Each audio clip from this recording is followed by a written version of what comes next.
شو کا آغاز کر رہے ہیں وفاقی وزیر سائنس و ٹیکنالوجی محترم جناب فواد چودھری صاحب کی پریس کانفرنس سے. بہت شکریہ جنید صاحب. آپ صرف فواد چودھری کہہ دیا کریں, ساتھ سائنس اور ٹیکنالوجی کہنا ضروری نہیں ہے, چونکہ اب تو سائنس اور ٹیکنالوجی جو ہے وہ فواد چودھری کے ساتھ جڑ چکی ہے.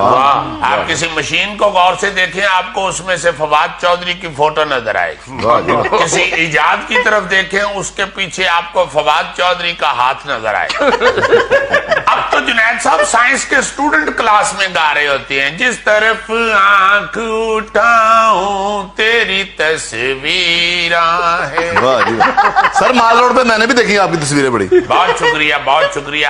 غوری صاحب, اصل میں انشاءاللہ تعالی پاکستان نے جب بھی ترقی کی سائنس اور ٹیکنالوجی کی سیڑھی پہ چڑھ کے ہی ترقی کرے. میں نے کل چاند پہ آپ کی تصویر دیکھی ہے. بڑی مہربانی آپ کی جنید صاحب, آپ نے یہ کہا کہ چاند پہ آپ کی تصویر دیکھی ہے, ورنہ آپ یہ بھی کہہ سکتے تھے کہ چاند والی مائی کے پاس آپ کی تصویر دیکھی ہے. کافی آدمی ہے, کسی بات کا بھی اسکینڈل بنا سکتے ہیں. اچھا فواد صاحب, گفتگو کا آغاز کرتے ہیں جس کی وجہ سے آج کل آپ خبروں کا موضوع بھی ہیں, وہ ہے بھنگ کی کاشت. آپ فرما رہے ہیں کہ $1 ارب کا پاکستان کو فائدہ ہوگا اور کپاس کو بھی ریپلیس کر دے گا بھنگ جو ہے. جنید صاحب, یہ میں نے پاکستان کی ترقی کے لیے بات کیا, یہ میں نے پنگیوں کو خوش کرنے کے لیے نہیں کی. اچھا دیکھیں, یہ ہمیں ریالٹی دیکھنی چاہیے. اچھا, ہمیں حقیقت پسند ہونا چاہیے. جو بھنگ کا پودا ہے نا جی, وہ پاکستان میں خود رہا ہے, جگہ جگہ پہ اگا ہوا ہے. اور آپ یہ یقین کریں کہ دنیا اس سے اتنا فائدہ حاصل کر رہی ہے کہ آپ حیران ہو جائیں اگر میں آپ کو اس کی تفصیل بتانا شروع کروں. اور ہمارے ہاں بھنگ کی یہ ویلیو ہے کہ ہم اتنے سے مٹی کے دورے میں اس کو ایسے چکر چڑھاتے ہیں, ایسے چکر چڑھاتے ہیں کہ پی کے پھر خود چکرائے پھرتے ہیں. اچھا فواد صاحب, آپ نے قوم کے علم میں اضافہ کیا ہے کہ جو بھنگ کا پودا ہے یہ کپاس کی بہترین ریپلیسمنٹ ہے, اور ٹیکسٹائل مل میں آئندہ کپاس کی بجائے بھنگ کے پودوں سے کپڑا بنے گا. لیکن یہ کپڑا پہن کے بندہ پھر ٹن ٹن تو نہیں پھرے گا؟ نہیں, اس سے بچنے کا ایک طریقہ ہے نا جی, جب آپ بھنگ کا سوٹ سلوائیں تو اس کے نیچے آپ موٹی بنین پہنے. دیکھیں, اگر بھنگ کا سوٹ آپ کی باڈی کو ٹچ ہی نہیں ہو رہا تو ٹن کیوں ہونا ہے؟ ہاں, یہ آپ کی سوچ ہے. اگر آپ ٹن ہونا چاہتے ہیں تو پھر تو آپ ہاتھ والا رومال بھی اگر بھنگ کا بنوائیں گے تو اس سے بھی ٹن ہو سکتے ہیں. یعنی کہ چودھری صاحب, اب ہم بھنگ والی رضائی لے کے سو بھی سکتے ہیں؟ نہیں, اس کی ذمہ داری میں نہیں لوں گا. آپ صبح دفتر سے لیٹ ہو گئے تو میرا ذمہ نہیں ہے. جب آپ بھنگ سے بنی ہوئی رضائی منہ پہ لے کے سوئیں گے تو پھر اٹھتے ہوئے 6 سے 10 تو بج ہی سکتے ہیں. چودھری صاحب, رضائی تے بندہ لینا گرم ہونے واسطے, تے بھنگ ہوندی ہے ٹھنڈی, کتے ستے پہ بندے نو سرسام نہ ہو جائے. اس کا بھی ایک طریقہ ہے نا جی, آپ کھجور کا سرانہ بنوائیں. آپ کو جسم سے اگر ٹھنڈ چڑھے گی تو سر سے سکون ملے گا, گرمائش آئے گی, کھجور گرم ہوتی ہے. اور جرابیں آپ زیتون کے پودے سے بنی ہوئی پہنے. بالکل ٹھیک ہے, آپ سر اور پاؤں سے اگر نگے ہوں گے تو آپ ٹھیک رہیں گے. ایک اور آپ نے بڑا عجیب بیان دیا, آپ نے کہا ہے کہ ہم جو بھنگ کاشت کریں گے وہ گھول کے بھی کوئی پی لے گا تو اس کو نشہ نہیں ہوگا. یہ تو ایسے ہی ہے نا کہ گنا ہوگا لیکن میٹھا نہیں ہوگا. یہ کیسی بھنگ؟ دیکھیں جنید صاحب, وہ فارمی بھنگ ہوگی نا, اس لیے اس سے نشہ نہیں ہوگا. جیسے آپ دیسی مرغا کھاتے ہیں تو آپ کی باڈی میں تراٹیں پڑتی ہیں. ہاں جی, ہاں جی. اور اگر آپ فارمی مرغا کھاتے ہیں تو آپ کو پتہ بھی نہیں چلتا. اسی طرح جب آپ فارمی بھنگ بے شک گھوٹ کے پی لیں گے اس سے آپ کو نشہ نہیں ہوگا. اچھا سر, یہ آپ نے یہ بھی فرمایا کہ حکومت خود بھنگ کاشت کرے گی. عجیب منظر ہوگا, کوئی وزیر ادھر ٹوٹ پڑا ہوگا. نہیں جنید صاحب, وزراء کو تو اس کا تجربہ نہیں ہے نا, اس کے لیے ہم علیحدہ 2500 بھنگی بھرتی کر رہے ہیں.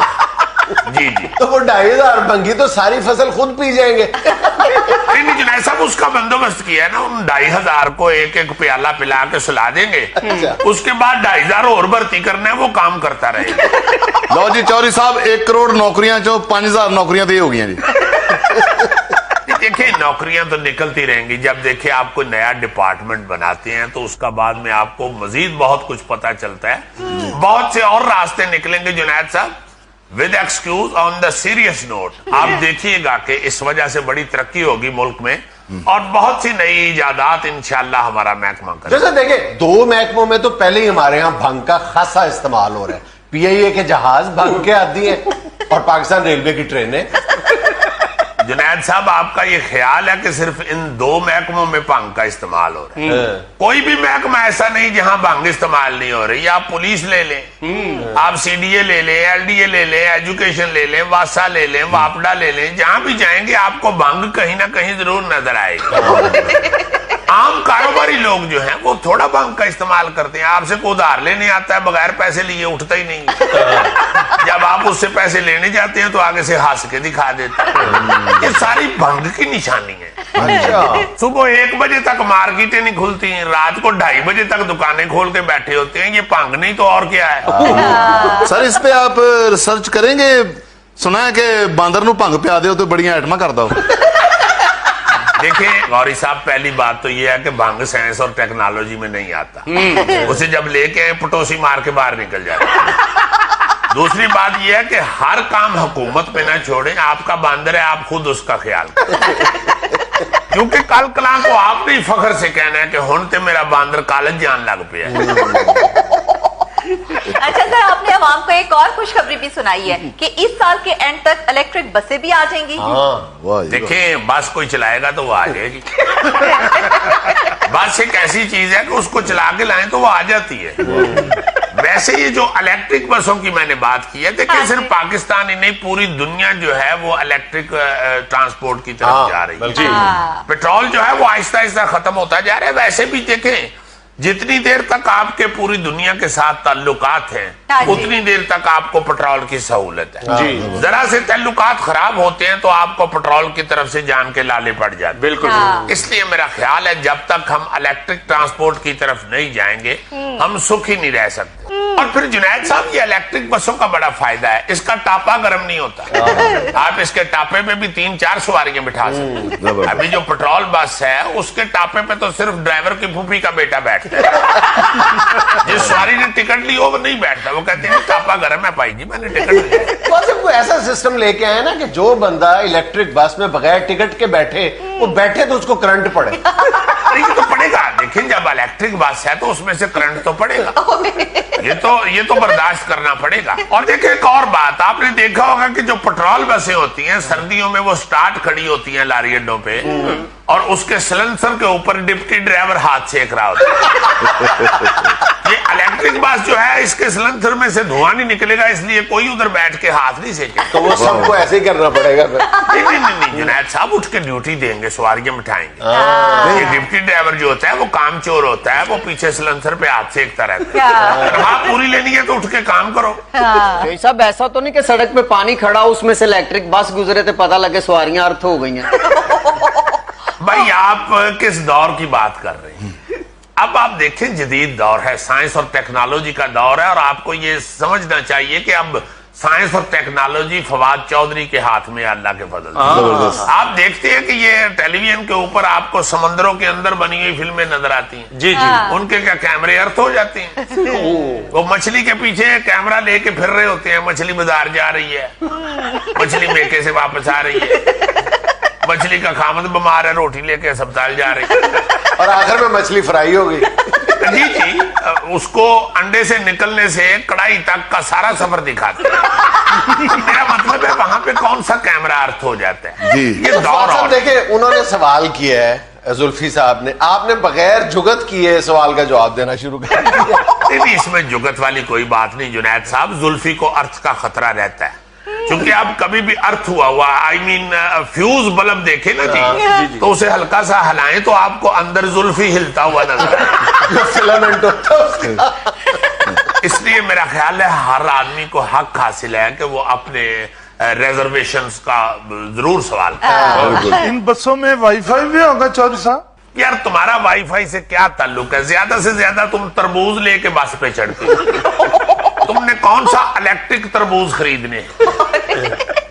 वाईफाई का वो सोचे जिसके पास मोबाइल वगैरह है। और फिर ये सवाल करना बनता ही नहीं है, क्योंकि अब कौन सा दौर जा रहा है। अब तो रक्षों में भी वाईफाई है जुनैद साहब, और अब तो ये बड़ी स्पेशल बसें मंगवा रहे हैं, इलेक्ट्रिक बसें। लेकिन चौधरी साहब, पूरे मुल्क में बिजली पूरी नहीं हो रही, फैक्ट्रियों में बिजली आ नहीं रही, और आप इलेक्ट्रिक बसें चला रहे हैं। आपका क्या ख्याल है कि ये बस जो है ये आम बिजली वाले सोच में लगा के चलेगी? यानी जिन्नी तार है तुसी उन्नी दूर ही जा सकती है। और भाई ये इलेक्ट्रिक बसें जो होती हैं ये बैटरियों पे चलती हैं। आप में से किसी ने भी हाइब्रिड गाड़ी नहीं रखी हुई? लेकिन सर जी, इन बसों को चार्ज तो बिजली पे करना पड़ेगा ना। और भाई उसके बावजूद खर्चा बहुत कम है। हाँ ये तो है। देखदरा जिन्होंने गड्डियां रखी हैं, तू किसी को लिफ्ट लैके जाना है, लिफ्ट लैके आना है, तेनू की इन्ना गल्लां ना। और वैसे भी जो फवाद साहब बसें चलाएंगे वो भंग वाली बसें होंगी, इलेक्ट्रिक होंगी लेकिन भंग वाली होंगी, इतनी सी बिजली लेंगी। देखिए जुनैद साहब, मेरी एक इजाद को दूसरी में ना घुसेड़ दे। भंग की इजाद अलहदा है, ये इलेक्ट्रिक बसों की इजाद अलहदा है। और फिर मैंने बसें नहीं चलानी, बसें ड्राइवरों ने चलानी है। मैंने प्लान किया है, मैं अल्लाह के फजल से अपनी आवाम को ऐसा ऐसा प्लान दे रहा हूँ जिससे इनको सहूलतें मुयसर हो। ਵਾਹ ਜੀ ਵਾਹ। ਅੱਛਾ ਚੌਧਰੀ ਸਾਹਿਬ, ਤੁਸੀਂ ਟਰਾਂਸਪੋਰਟ ਦਾ ਖਰਚਾ ਹੀ ਘੱਟ ਕਰਨਾ ਹੈ ਤੇ ਮੋਢਿਆਂ ਤੇ ਚੁੱਕ ਕੇ ਬੰਦਾ ਛੱਡ ਆਓ, ਬਿਲਕੁਲ ਹੀ ਖਰਚਾ ਘੱਟ ਹੋ ਜਾਏਗਾ। क्यों जी जुनैद साहब, इस तरह के बंदे दूसरे की मदद करने जाए उनके साथ बर्तन भी चोरी कर देते। और भाई साहब, ये एक शहर से दूसरे शहर तक बसें जानी है। अच्छा मोढियां तो चुक के ले जाओ, ये दूजे शहर जाना है या जरा को पट्टी करान जाना है। अच्छा फवाद साहब, ये इलेक्ट्रिक बसें जो आप चलाने का इरादा रखते हैं, इनके लिए भी कोई अलग ट्रैक बनेगा? और नहीं जुनैद साहब, ऐसे ट्रैफिक च भजी फिरेगी ये बस केड़ी पर्दा कर दी।